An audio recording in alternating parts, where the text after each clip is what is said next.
والصلاة والسلام على سيد الأنبياء والمرسلين وعلى آله وصحبه أجمعين. حضرات علماء کرام، سامعین نظام اور طلباء،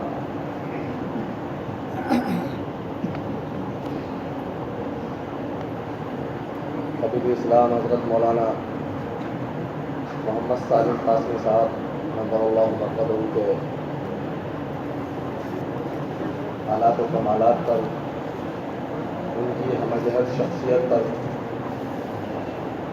ان کے حیات اور خدمات پر، ان کی خصوصیات اور امتیازات پر بہت کچھ کہا جا رہا ہے، بہت کچھ کہا جائے گا۔ ایسے حضرات صدیوں میں پیدا ہوتے ہیں اور صدیوں تک زندہ رہتے ہیں۔ مجھ سے پہلے ہمارے دوست ڈاکٹر عبید اقبال عاصم صاحب نے حضرت کی کچھ خصوصیات کی طرف اشارہ کیا اور صحیح کہا۔ واقعتاً اپنا بھی تجربہ یہی ہے جو ان کا ہے۔ انہوں نے بطور خاص افود الغرض کی بات کی۔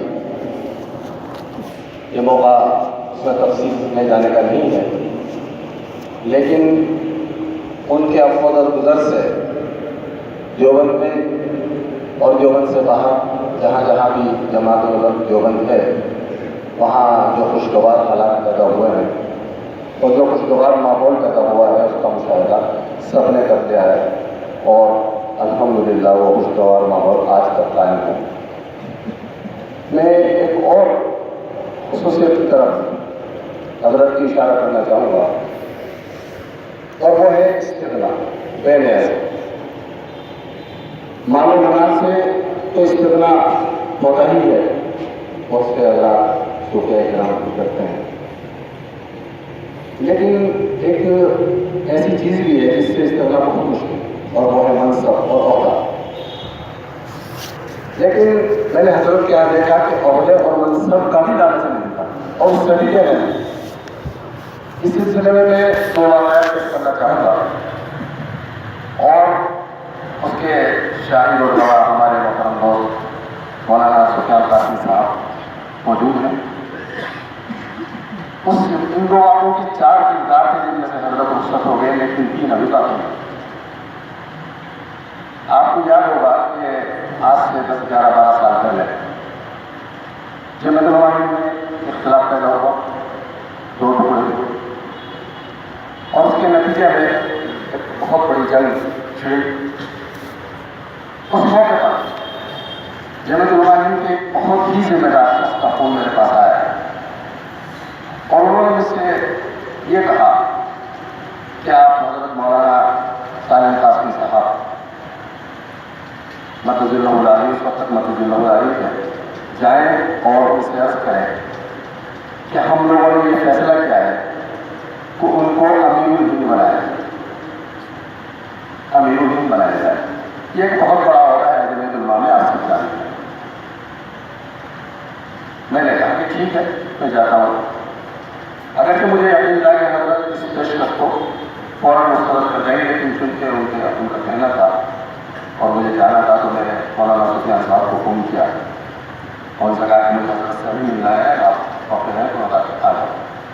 میں گیا اور میں نے حضرت کے سامنے یہ بات رکھی کہ مولانا صاحب کا فون میرے پاس آیا ہے اور وہ چاہتے ہیں کہ آپ کو امیر الہند بنایا جائے، آپ اس منصب کو قبول فرما لیں۔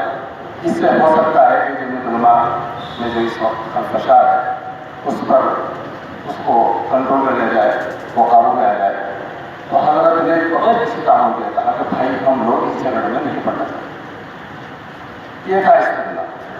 دوسرا واقعہ استغنا کا اس سے بھی بڑا ہے، اور اس کے شاہد بھی مولانا سفیان قاسمی صاحب۔ آپ کو معلوم ہوگا کہ دارالعلوم میں جب اہتمام کا جھگڑا ہوا اور مولانا غلام محمد بستانی صاحب کو ہٹا دیا گیا اور ایک نئے معتمد کا انتظام ہونا تھا، اس وقت بڑا خدشہ اور مستقل اخبارات میں خبریں آ رہی تھی، بیانات آ رہے تھے، پورے علماء دیوبند جہاں جہاں بھی تھے پوری دنیا کے اندر سخت تشویش اور اذیت میں مبتلا ہے کہ کیا ہوگا، کیا ہونے جا رہا ہے۔ اس وقت یہ بہت ہی محترم شخصیت کا اور بہت ہی ذمہ دار شخص کا فون میرے پاس آیا اور انہوں نے کہا کہ اس خلفشار پر قابو پانے کا صرف ایک ہی راستہ ہمیں ملا ہے اور ہم سب اس پر متفق ہیں، اور وہ یہ ہے کہ حضرت مولانا سالم صاحب عہدہ اہتمام قبول فرمائیں۔ آپ اس کے لیے تیار کرے ہوئے۔ میں اس قدر خوش ہوا کہ میں بیان نہیں کر سکتا کہ یہ تو میری مالی مراد ملائی۔ میں نے فوراً ہی مولانا سفیان صاحب کو فون کیا، ان سے کہا کہ مجھے ابھی وقت چاہیے آپ کا اور حضرت کا۔